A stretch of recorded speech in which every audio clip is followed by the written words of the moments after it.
بسم اللہ الرحمن الرحیم وبہ نستعین انہ خیر ناصر ومعین وصلی اللہ علی محمد وآلہ الطاہرین المرحلۃ الثانیہ فی انقسام الوجود الی خارجی و ذہنی وفیہا فصل واحد۔ الحمدللہ ہماری گفتگو بدایت الحکمت میں مرحلہ ثانیہ کے بیان میں ہے کہ گزشتہ جلسے میں مرحلہ ثانیہ جو وجود ذہنی کے بارے میں مباحث ہیں ان کے بارے میں کچھ مطالب اور اہم ترین نکات آپ کی خدمت میں عرض ہوا کہ اس مسئلے کا تاریخچہ کیا ہے، تاریخی تطورات کیا ہیں، تاریخی پس منظر کیا ہے، اور اسی طریقے سے کوشش کی گئی کہ وجود ذہنی کے دقیق مفہوم کو بیان کیا جائے اور اس ضمن میں جو اشتباہات پائے جاتے ہیں ان کی طرف متوجہ کیا جائے۔ آہستہ آہستہ عبارت کی طرف چلتے ہیں اور جو نکات آپ کی خدمت میں عرض ہوئے ہیں ان کی روشنی میں عبارات علامہ کو دیکھتے ہیں۔ اچھا، پہلا نقطہ مرحلہ ثانیہ کے اندر مرحوم علامہ فرماتے ہیں کہ وفیہ فصل واحد، لیکن اس کے فوراً بعد عنوان دیتے ہیں الفصل الاول۔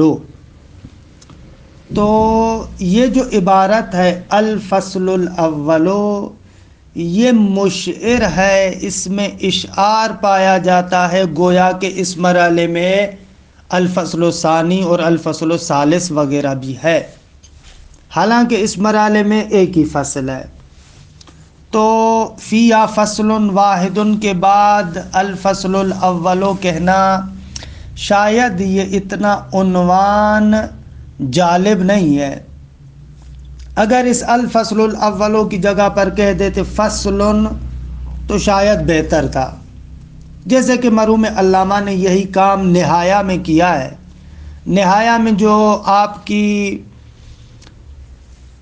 تعبیر ہے وہاں پر فصل، نہ کہ الفصل الاول۔ دوسرا نقطہ کہ ایکاش مرحوم علامہ خود اس مرحلے کو 3 فصلوں میں تقسیم کرتے، جیسا کہ بحث بھی اسی طریقے سے ہے، 3 مراحل میں ہے، درست ہے۔ مثلا ان میں سے جو مرحلہ اولا ہے اس کو فصل اول قرار دیتے، دوسرا مرحلہ فصل دوم قرار دیتے اور تیسرا مرحلہ فصل سوم قرار دیتے۔ اگر ایسے ہوتا تو بہت اچھا تھا، لیکن علی ای حال علامہ نے جس طریقے سے بحث کی دستے بندی کی ہے ایک ہی فصل کے اندر تمام مطالب کو ذکر کر رہے ہیں، درست ہے کہ پہلا مرحلہ وہی خود وجود ذہنی کا بیان اور اس کے اقوال ہیں، دوسرا مرحلہ وجود ذہنی کے دلائل ہیں، اور تیسرا مرحلہ جو اس فصل کے اندر ہے وہ اشکالات ہیں، اعتراضات ہیں جو حکماء کے نظریے پر بعض لوگوں کی جانب سے وارد کیے گئے ہیں یا وارد ہو سکتے ہیں اور ان کے جوابات۔ پہلا مرحلہ یا پہلی گفتگو اس مرحلے کے اندر وہی وجود ذہنی کے بارے میں اقوال اور وجود ذہنی کا معنی عرض کیا کہ وجود ذہنی کے بحث میں اس نقطے کو دقت کے ساتھ آپ ملاحظہ فرمائیں کہ وجود ذہنی ایک اصطلاح خاص ہے، وجود ذہنی کو موجود ذہنی کے ساتھ خلط نہ کریں، اس کے ساتھ نہ ملائیں۔ موجود ذہنی اعم ہے، موجود ذہنی یعنی جو بھی چیز آپ کے ذہن میں، لیکن ہر وہ چیز جو آپ کے ذہن میں ہے اس کو ہم وجود ذہنی نہیں کہتے۔ وجود ذہنی کی اصطلاح خصوصیت سے مفاہیم ماہوی کے بارے میں، جو ماہیات کا تقرر آپ کے ذہن میں ہے، ماہیات جو آپ کے ذہن میں وجود ذہنی کے عنوان سے آتی ہیں، ان کے بارے میں یہ تعبیر استعمال ہوتی ہے وجود ذہنی کی. یعنی وجود ذہنی کی اصطلاح ان مفاہیم کے بارے میں ہے کہ جن مفاہیم میں یہ صلاحیت ہے کہ عیناً وہی حقیقت تارتاً وجود خارجی کے اعتبار سے موجود ہو و اخرى وجود ذہنی کے اعتبار سے موجود ہو، اور یہ چیز فقط مفاہیم ماہوی میں ہے.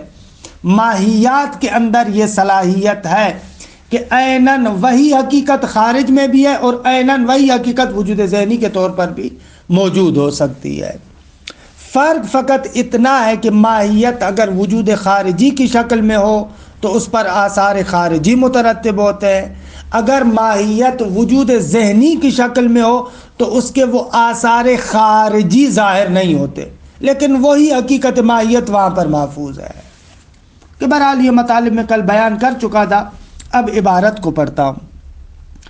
الفصل الاول، فرماتے ہیں پہلی فصل، المشہور بین الحکماء، حکماء کے مابین مشہور ہے کہ ان للماہیات وراء الوجود الخارجی وجودا آخر کہ لا یترتب علیہ فیہ الآثار.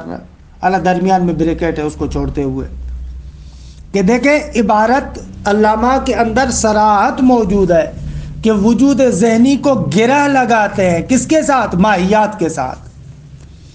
فرماتے ہیں کہ بتحقیق ماہیات کے لیے وجود خارجی کے علاوہ ایک اور وجود ہے کہ جس وجود پر آثار خارجی مترتب نہیں ہوتے، کہ وہی وجود ذہنی ہے. آغا وجود خارجی کسے کہتے ہیں؟ وَهُوَ الْوُجُودُ الَّذِي يَتَرَتَّبُ عَلَيْهَا فِيهِ الْآثَارُ الْمَطْلُوبَةُ مِنْهَا. وجود خارجی یعنی وہ وجود کہ جس وہ وجود کے وَهُوَ الْوُجُودُ الَّذِي يَتَرَتَّبُ عَلَيْهَا فِيهِ الْآثَارُ الْمَطْلُوبَةُ مِنْهُ، کہ جس پر اس خارج میں اس کے آثار مطلوبہ مترتب ہوتے ہیں. یترتب علیہ اس یعنی ماہیت خارجی پر، فی ہے اس وجود خارجی میں مترتب ہوتے ہیں کیا؟ الآثار المطلوبۃ منہا، وہ آثار کہ جو مطلوب ہیں ان ماہیات سے. اگر ان ماہیات پر وجود خارجی میں ان کے آثار مطلوبہ مترتب ہوتے ہیں. مثلا ماہیت نار، کہ اس ماہیت نار کا اثر مطلوب یہ ہے کہ وہ جلائے.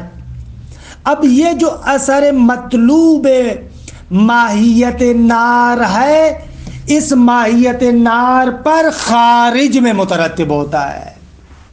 دقت کریں خوب، ان للماہیات وراء الوجود الخارجی وجود آخر، ایک اور وجود بھی ہے کہ لا یترتب علیہ فیہ الآثار، کہ اس پر اس کے آثار مطلوبہ مترتب نہیں ہوتے. اس مقام پر حضرت استاد امینی کا ایک تعلیقہ ہے جو نہایت دقیق اور عمیق تعلیقہ ہے، اس کی طرف حتماً مراجعہ کیجیے گا. آپ فرماتے ہیں کہ موجود خارجی کو علی القاعدہ اس طریقے سے بیان کریں تاکہ وہ موجود خارجی اپنے دونوں مراحل کو، ایک مرحلہ اس کا وجود بالقوہ کا مرحلہ ہے اور ایک مرحلہ اس کا وجود بالفعل کا مرحلہ ہے. موجود خارجی کی آپ تعریف اس طریقے سے کریں تاکہ ان دونوں مرحلوں کو شامل ہو جائے، کیونکہ بدایہ کی عبارت کے اندر جو تعبیر آئی ہے اس سے کأنہ یہ لگ رہا ہے کہ وہ فقط موجود خارجی کے مرحلہ بالفعل کو بیان کر رہی ہے، مرحلہ بالقوہ کو بیان نہیں کر رہے، کیونکہ مرحلہ بالقوہ میں اس کے آثار مطلوبہ اس شے پر مترتب نہیں ہوتے، لیکن در عین حال کہ وہ مرحلہ بالقوہ میں ہے لیکن آپ اس کو موجود ذہنی نہیں کہتے، موجود خارجی کہتے ہیں. مثلا انسان نطفے کے مرحلے میں، خب ماہیت انسانی کے جو آثار ہیں وہ اس نطفے پر مترتب نہیں ہوتے، درست ہے، لیکن دوسری طرف سے آپ اس کو وجود خارجی کہتے ہیں۔ دقت کریں کیا عرض کر رہا ہوں، جبکہ جو اوپر بدایہ میں عبارت آئی ہے وہ اس مرحلے کو شاید اس طریقے سے شامل نہیں ہے۔ حالانکہ وجود بالقوہ وہ بھی وجود خارجی ہے، اس پر وہ آثار مطلوبہ مترتب نہیں ہو رہا ہے۔ اب اس کا معنی یہ تھوڑی ہے کہ آپ وجود بالقوہ کو کہیں کہ یہ وجود ذہنی ہے۔ لہذا عبارت کو اس مرحلے میں دقیق اور عمیق طریقے سے بیان کرنا چاہیے۔ دقت کریں، بہت ہی لطیف اور ظریف نقطہ ہے۔ اچھا، تو پھر وجود ذہنی کے اندر ایک اور چیز ہے، فقط یہ نقطہ مد نظر نہیں ہے کہ اس کے آثار مطلوبہ اس پر مترتب نہیں ہوتے۔ درست ہے کہ اس کے آثار مطلوبہ اس پر مترتب نہیں ہوتے، لیکن وجود ذہنی کی خاصیتوں میں سے کچھ اور خاصیتیں بھی ہیں۔ مثلا اس کی خاصیت ہے مفہوم ہونا۔ مثلا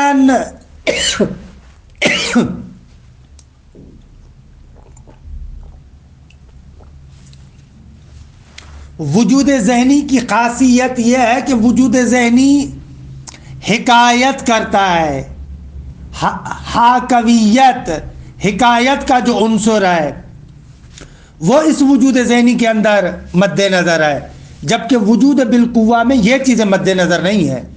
درست ہے کہ آثار مطلوبہ اس پر بھی وہ مترتب نہیں ہوتے، اما اس کا جنبہ مفہومیت والا نہیں ہے، اس کا جنبہ حکایت گری والا جنبہ نہیں ہے۔ لیکن وجود ذہنی میں اس کے ساتھ ساتھ کہ اس پر آثار خارجی مطلوبہ مترتب نہیں ہوتے، اس کے اندر مفہومیت والا جنبہ بھی ہے، اور اسی طریقے سے اس کے اندر حکایت والا جنبہ بھی ہے۔ دقت کریں، لطیف مطلب ہے۔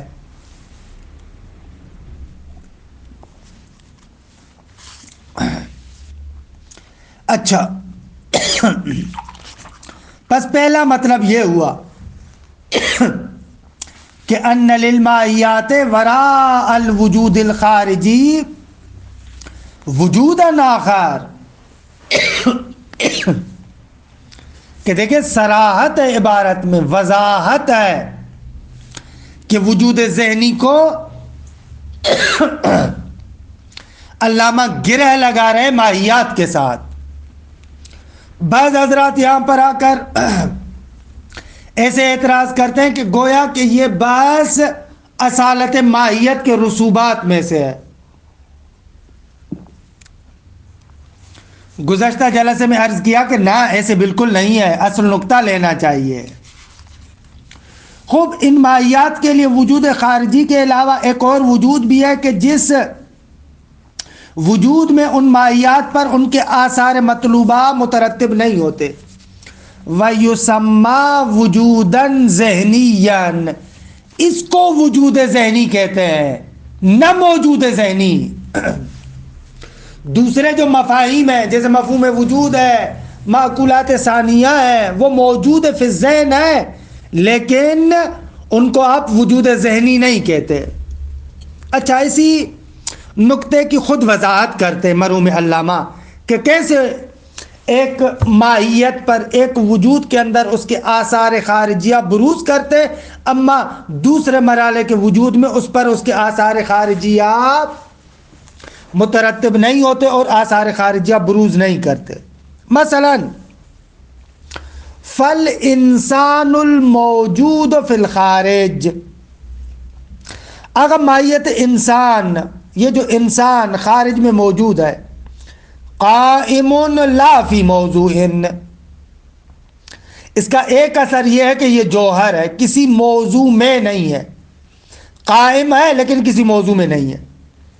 بما انہ جوہر، آگا قائم لا فی موضوع ہے یا لا فی موضوع ہے، کیوں؟ اس لیے کہ یہ جوہر ہے، جوہر کے اعتبار سے کسی موضوع میں نہیں ہے۔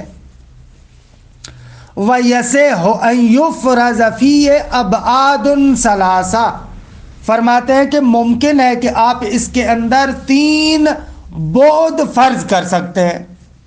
درست ہے. انشاءاللہ اس جسم کے عنوان سے گفتگو ہماری 6 مرحلے میں آئے گی کہ کیوں مرحوم علامہ تعبیر کریں یَسِعُ یعنی اَن يُمْكِنُ أَن يُفْرَزَ فِيهِ أَبْعَادٌ ثَلَاثَةٌ، کیونکہ جسم کے بارے میں ہم کہیں گے وہاں پر جا کر کہ ہر جسم کے اندر بالفعل ابعاد ثلاثہ کا ہونا ضروری نہیں ہے، اس میں آپ 3 ابعاد فرض کر سکتے ہیں. بالفعل ہونا 3 ابعاد کا طول و عرض و عمق کا ہونا ضروری نہیں ہے. وَيَسِعُ أَن يُفْرَزَ فِيهِ أَبْعَادٌ ثَلَاثَةٌ بِمَا أَنَّهُ جِسْمٌ، آپ اس انسان کے اندر 3 ابعاد فرض کر سکتے ہیں اس عنوان سے کہ وہ جسم ہے. وَبِمَا أَنَّهُ نَبَاتٌ وَحَيْوَانٌ وَإِنسَانٌ ذُو نَفْسٍ نَبَاتِيَّةٍ وَحَيْوَانِيَّةٍ وَنَاطِقَةٍ، اگر اس اعتبار سے کہ یہ انسان نبات ہے پس نفس نباتی رکھتا ہے، اس اعتبار سے کہ حیوان ہے پس نفس حیوانی رکھتا ہے، اس اعتبار سے کہ یہ انسان ہے نفس ناطقہ رکھتا ہے.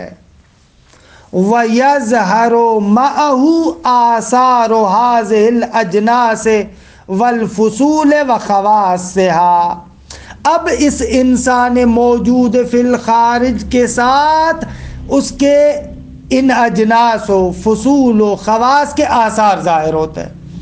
یعنی جو انسان خارج میں ہے اس کے ان اجناس کے آثار اس سے بروز کرتے ہیں، ان فصول کے آثار اس سے بروز کرتے ہیں یعنی ظہور کرتے ہیں، ظاہر ہوتے ہیں، اس کی خواص کے آثار اس سے ظاہر ہوتے ہیں. جبکہ والانسان الموجود فی الذہن المعلوم مولانا انسان ذاتان، فرماتے ہیں وہ انسان کے جو موجود ہے ذہن میں اور المعلوم لنا، اور وہ انسان کے جو ہمارے لیے معلوم ہے وہ انسان ذاتان، حقیقتاً ذات اور ماہیت کے اعتبار سے وہی انسان ہے. واجد لحدہی، جو انسان کی حد ہے، انسان کی تعریف ہے، اس کو یہ واجد ہے، یعنی یہ بھی واقعاً حیوان ناطقون، وہ واجد حد انسانیت ہے. غیر انہ لا یترتب علیہ شیء من تلک الآثار الخارجیہ، سوائے اس کے کہ اس انسان ذہنی پر مترتب نہیں ہوتے ان آثار خارجیہ میں سے کوئی بھی چیز، آثار خارجیہ میں سے کوئی بھی چیز اس پر مترتب نہیں ہوتی، لیکن حقیقتاً انسان واقعاً واجد حد انسانیت ہے. تو بس وجود خارجی کی، وجود ذہنی کی اصطلاح ان ماہیات کے بارے میں ہے. اچھا، اب آتے ہیں اس مسئلے کے اندر جو اقوال ہے ان اقوال کو ذکر کرتے ہیں. پہلا قول جو مرحوم علامہ یہاں پر ذکر کرتے ہیں وہ قول بالشبہ ہے. یہ قدمائے حکماء کی بعض عبارتوں سے سمجھ میں آتا ہے. قول بالشبہ یا معاصر زمانے میں جو معرفت شناسی کے اور ایپسٹامولوجی کے بعض مسائل ہیں، ان مسائل کی وجہ سے بعض حکماء اس قول بالشبہ کے قائل ہیں، یا بعض ہماری اسلامی دنیا کے اندر بھی جو دانشور ہیں وہ لوگ بھی وجود ذہنی کے اشکالات کا جواب نہیں دے پائے ہیں، لہذا وہ لوگ بھی قول بالشبہ کی طرف گئے ہیں. اچھا، سب سے پہلے اہم ہے اس قول بالشبہ کو سمجھنا کہ یہ قول بالشبہ کیا ہے. اب قول بالشبہ یہ ہے کہ یہ لوگ کہتے ہیں کہ ذات ماہیت، عین ماہیت آپ کے ذہن میں نہیں آتی، بلکہ اس ماہیت کا شبہ اور اس ماہیت کا ایک سایہ اور ذیل آپ کے ذہن میں آتا ہے. اچھا، اس قول کو اگر دقت کے اعتبار سے دیکھیں تو جو حکماء کا قول ہے جو علامہ بیان کرتے ہیں اور قول حق ہے، حکماء کیا کہتے ہیں؟ عیناً وہی ماہیت جو خارج میں ذہن میں بھی آتی ہے، کہ عینیت کا معنی میں پہلے بیان کر چکا ہوں کہ عینیت سے مراد وہی تطابق ہے، یا بقول مرحوم علامہ کہ وہ ماہیت ذاتن جس طریقے سے خارج میں موجود ہے، عینن وہی ماہیت ذاتن ذہن کے اندر بھی موجود ہے۔ یہ حکماء کا قول ہے، مشہور ہے حکماء کا۔ لیکن اس کے مقابلے میں جو قائل بالشبہ ہے وہ لوگ کہتے ہیں کہ نہ، عینن و ذاتن وہی ماہیت آپ کے ذہن میں نہیں آتی، بلکہ اس ماہیت کا شبہ، اس ماہیت کا ذل اور اس ماہیت کا سایہ آپ کے ذہن میں آتا ہے۔ اچھا، حکماء کے قول کے درمیان اور اس قول کے درمیان جو قائل بالشبہ ہے کچھ مشترکات ہیں اور کچھ چیزوں میں ایک دوسرے سے جدا ہو رہا ہے۔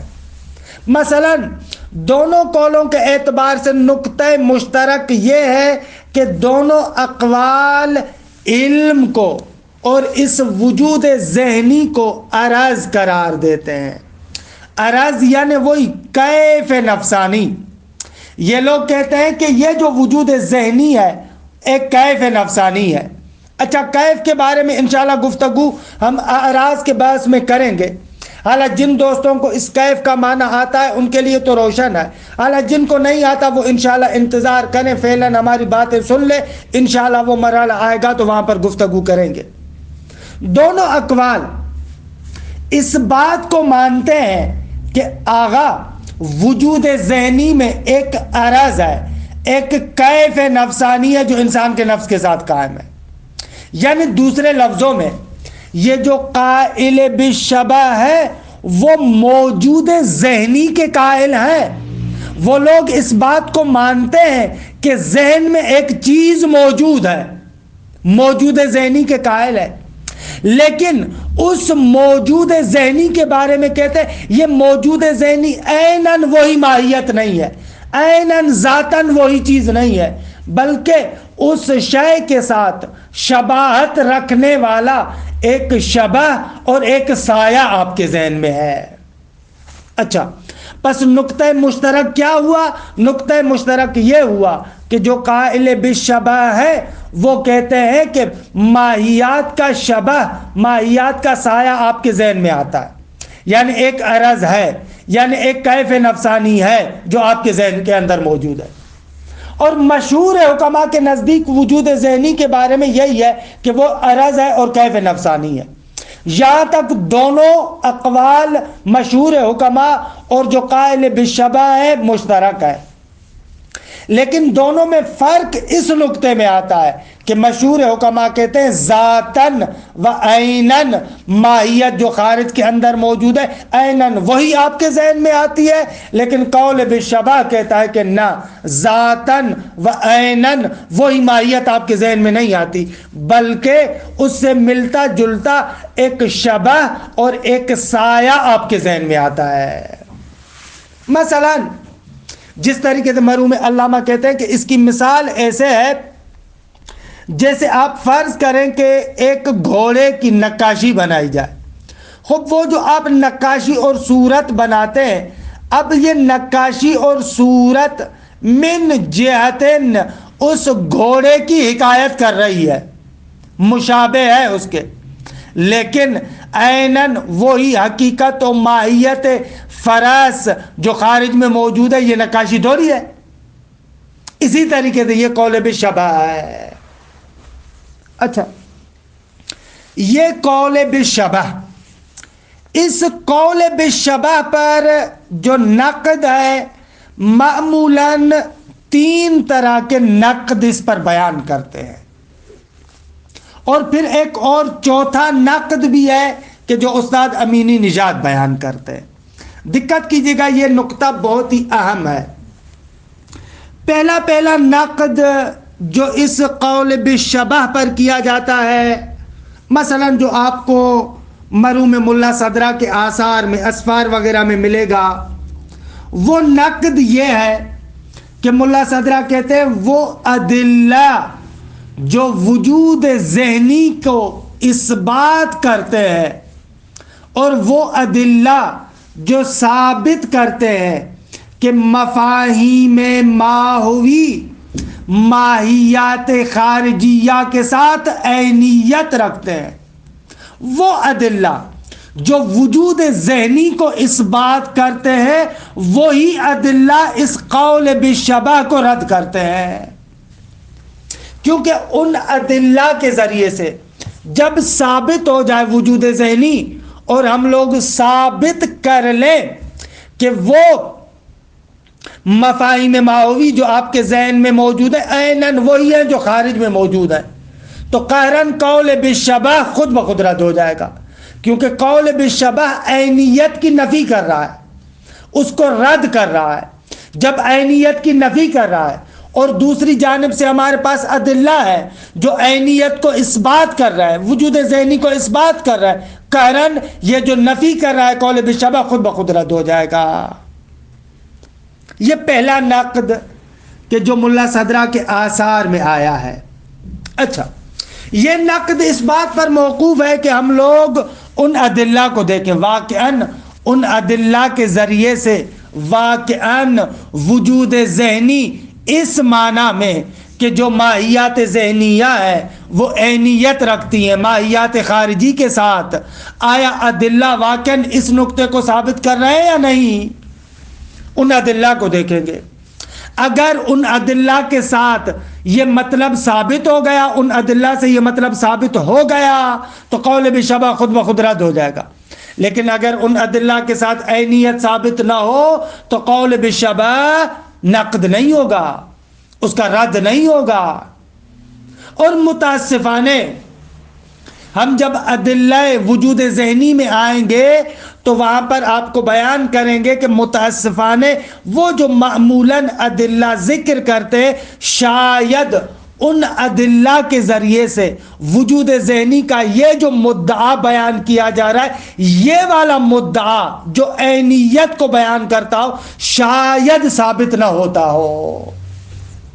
حالانکہ ان دلائل کو بررسی کریں گے، پھر وہاں پر نقطہ بیان کریں گے۔ یہ پہلا نقد۔ دوسرا نقد جو اس قول بالشبہ پر ہے وہ بدایہ اور نہایہ میں مرحوم علامہ نے ذکر کیا ہے۔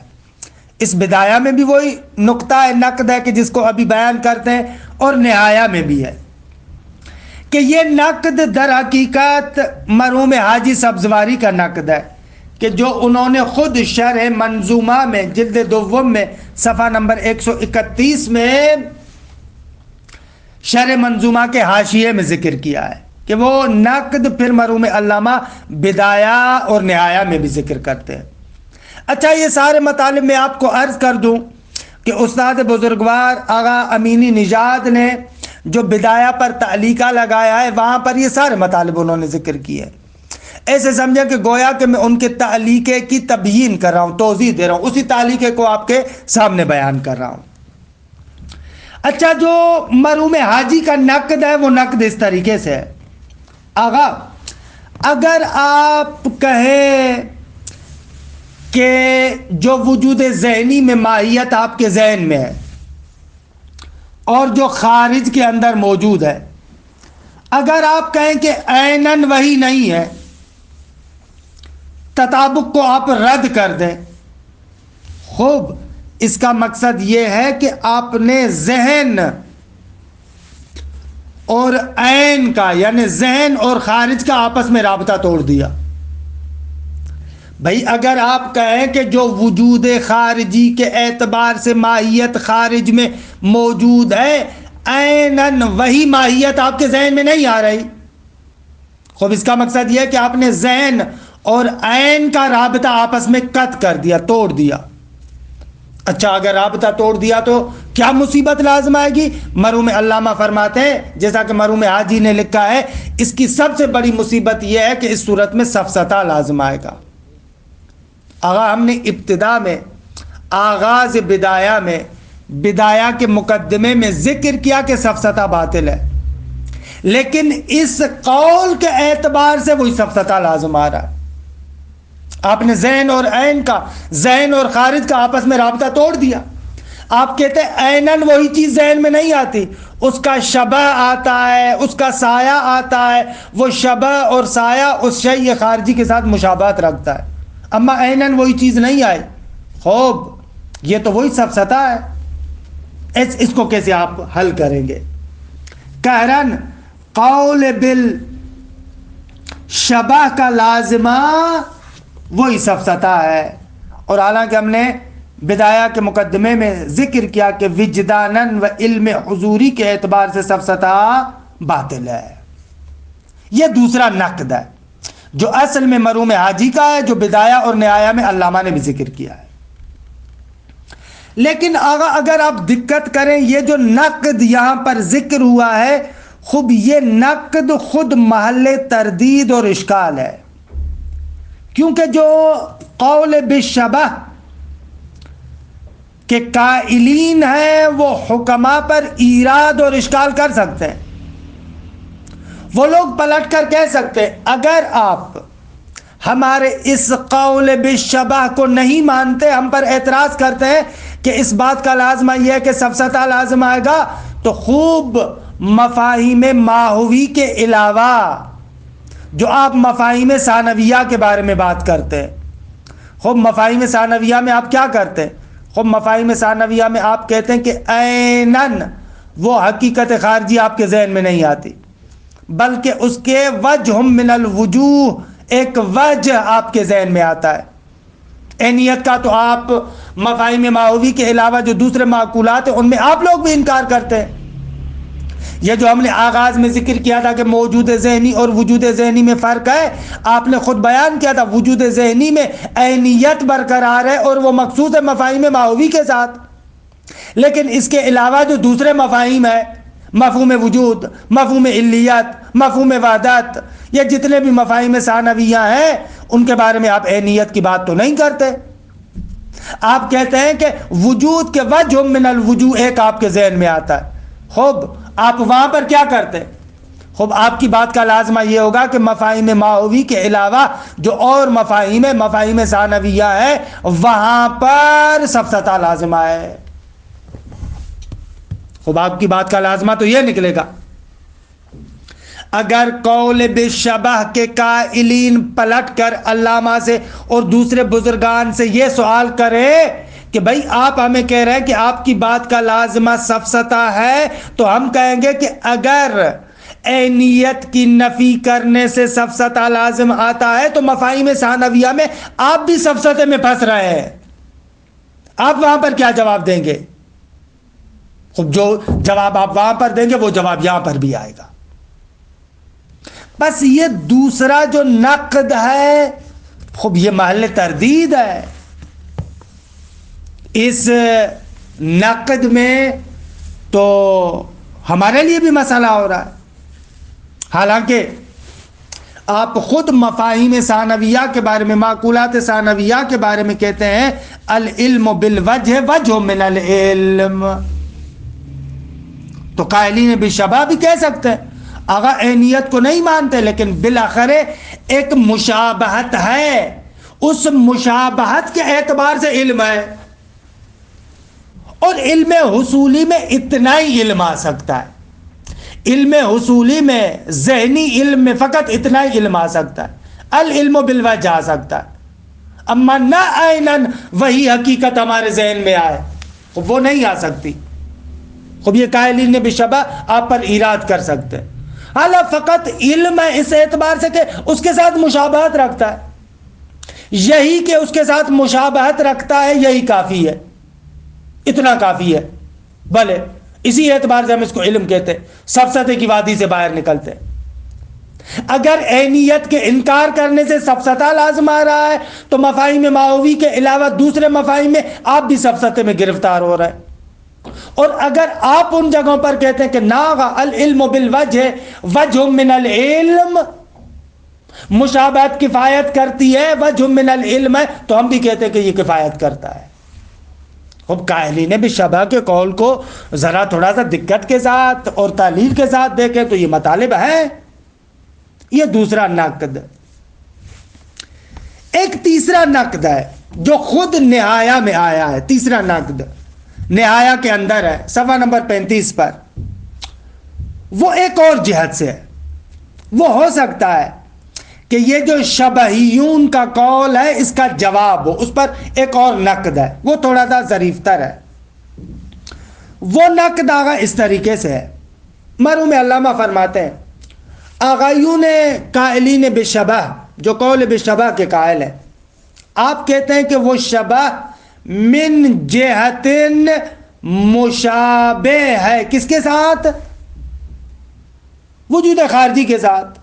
سوال، آپ کو کیسے پتا چلا کہ وجود خارجی کے ساتھ مشابہ ہے؟ اس شباہت کا آپ کو کیسے پتا چلا؟ بھائی فرض یہ ہے کہ خارج کے ساتھ جو آپ کا ارتباط ہے وہ اس شبہ کے ذریعے ہے.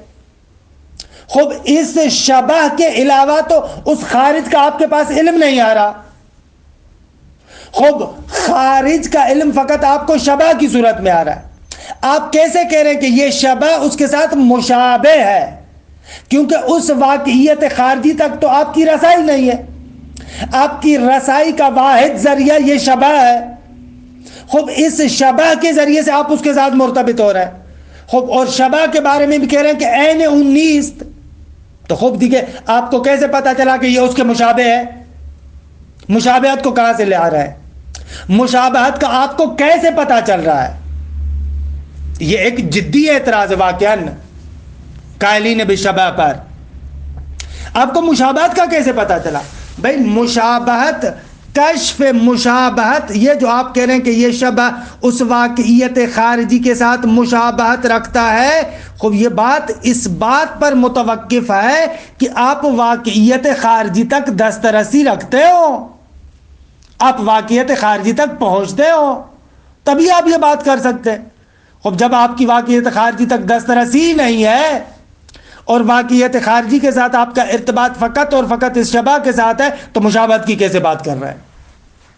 یہ نقد ہے جو نہایہ میں علامہ نے اس قول پر ذکر کیا ہے. خوب اگر یہاں پر بھی پلٹ کر قائل بشبہ آپ پر اعتراض کر سکتا ہے، یعنی جو قول حکماء ہے اور جو علامہ بیان کر رہے ہیں، خوب قائل بشبہ پلٹ کر یہاں پر بھی اعتراض کر سکتا ہے. کہتا ہے آغا آپ ہمیں بتائیں، حکماء ہم پر اعتراض کر رہے ہیں، خوب مفاہیم ثانویہ کے بارے میں وہ لوگ کیسے کشف کرتے ہیں کہ یہ وہی ہے؟ وہ کہاں سے پتہ چلاتے ہیں؟ جس طریقے سے وہ پتہ چلاتے ہیں اس طریقے سے ہم بھی پتہ چلاتے ہیں. ہمیں بھی مشابہت کا پتہ چل جاتا ہے کہ معرفت شناسی میں بحث کرتے ہیں کہ جو تطابق کو ثابت کرتے ہیں کہ یہ جو صور ذہنیہ ہیں واقعاً خارج کے ساتھ مطابقت رکھتی ہیں، عینیت رکھتی ہیں، یہ ہم لوگ معرفت شناسی میں ثابت کرتے ہیں. کہ مثلا اس کا ایک راستہ یہ ہے کہ ہم لوگ تطابق کو ثابت کرتے ہیں اس تالیہ فاسد کو رد کرتے ہوئے، کیونکہ اگر ہم کہیں کہ تطابق نہیں آتا تو اس کا لازمہ سفسطہ ہے. ایک راستہ یہ ہے، حالانکہ ان کی تفصیلات میں عرض نہیں کرا، لیکن ایک یہ راستہ ہے. یا دوسرا راستہ کہ جس کے ذریعے سے کشف اور تطابق کو آپ ثابت کرتے ہیں وہ یہ ہے کہ صورت علمیہ جو بھی ہے، انکشاف اور کشف ان کی ذاتی خاصیت ہے. یعنی جو صورت ذہنیہ ہے، صورت علمیہ ہے، ذاتاً خارج سے حکایت کرتی ہے. اصلاً حاکویت اور حکایت اس کا ذاتی عنصر ہے. اصلاً صورت علمیہ سے نفی انکشاف سے خود انکشاف لازم آتا ہے. کہ اس کی توضیحات اصول فلسفہ میں مرحوم علامہ نے دی ہے کہ ہم یہاں پر اس چیز کو ذکر نہیں کرتے. کہ بہرحال ایک راستہ یہ بھی ہے تطابق کو ثابت کرنے کے لیے، وہاں پر ثابت کرتے ہیں کہ آغا صورت علمیہ کی ذاتی خاصیت کشف ہے. یا ایک اور راہ کہ جس کو معمولاً دوسرے بزرگان جیسے استاد مصباح وغیرہ معرفت شناسی کے مباحث میں تطابق کو ثابت کرتے ہیں، کشف مطابقت وہ علم حضوری اور شہودی کے ذریعے سے کرتے ہیں. کہ حالانکہ ان تمام مباحث کی اپنی تفصیلات ہیں، میں ان تفصیلات کی طرف نہیں جاتا، تو بہرحال اس کے ذریعے سے آ کر ہم وہاں پر تطابق کو ثابت کرتے ہیں. لیکن یہ تیسرا نقد کہ اس پر پلٹ کر وہ خود قائلین بالشبہ بھی نقد کر سکتے ہیں. چوتھا نقد کہ جس کا میں خلاصہ کرتا ہوں کہ وہ دقیق نقد ہے، اور اس نقد کے اعتبار سے قائلین بشبہ پلٹ کر آپ پر اعتراض نہیں کر سکتے، وہ نقد یہ ہے جو استاد امین نژاد ذکر کرتے ہیں، توجہ کیجئے گا۔ وہ نقد یہ ہے کہ آغا یہ جو آپ قائلین بشبہ ہے، مشابہت کو تو مانتے ہیں نا آغا، آپ مشابہت کو قبول کرتے ہیں، مشابہت کو قبول کرتے ہیں یعنی کیا؟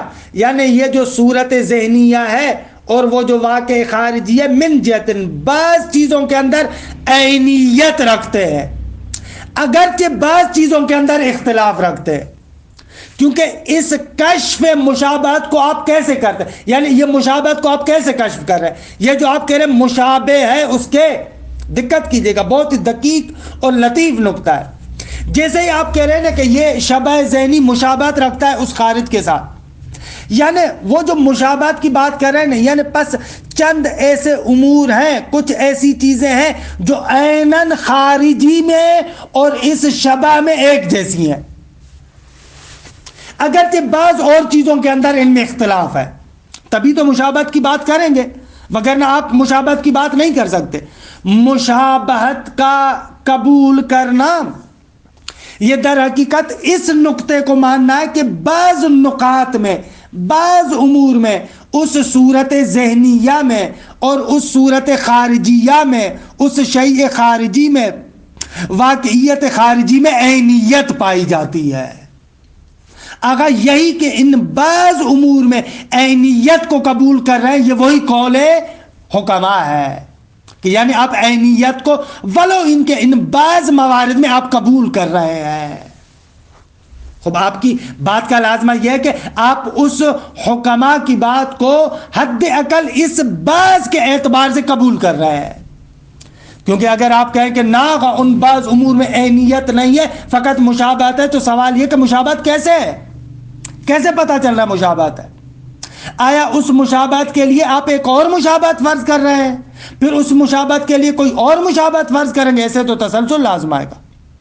اللہ یہ ظریف اور دقیق نکتہ ہے کہ اس کی تفصیلات استاد امین نژاد کے تعلیقات میں آپ دیکھیں، جو بدایہ پر تعلیقات ہیں ان کے تعلیقات میں آپ دے سکتے ہیں۔ یہ اس قول بشبہ کے بارے میں دیکھیں۔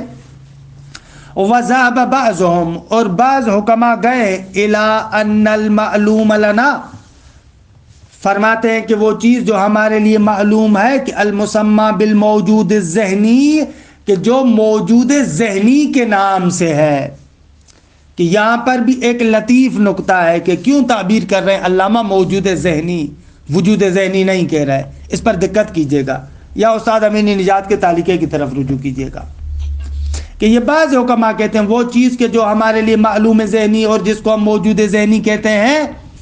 دیکھیں یہ لوگ موجود ذہنی کہہ رہے ہیں کیونکہ وجود ذہنی میں وہ عینیت ہے، حتیٰ اس دقت کو علامہ یہاں پر مورد نظر قرار دیتے ہیں۔ وہ جو ہمارے لیے معلوم ہے شبہ الماہیت لا نفسها، وہ ماہیت کا شبہ ہے، سایہ ہے، نہ کہ خود ماہیت ہے۔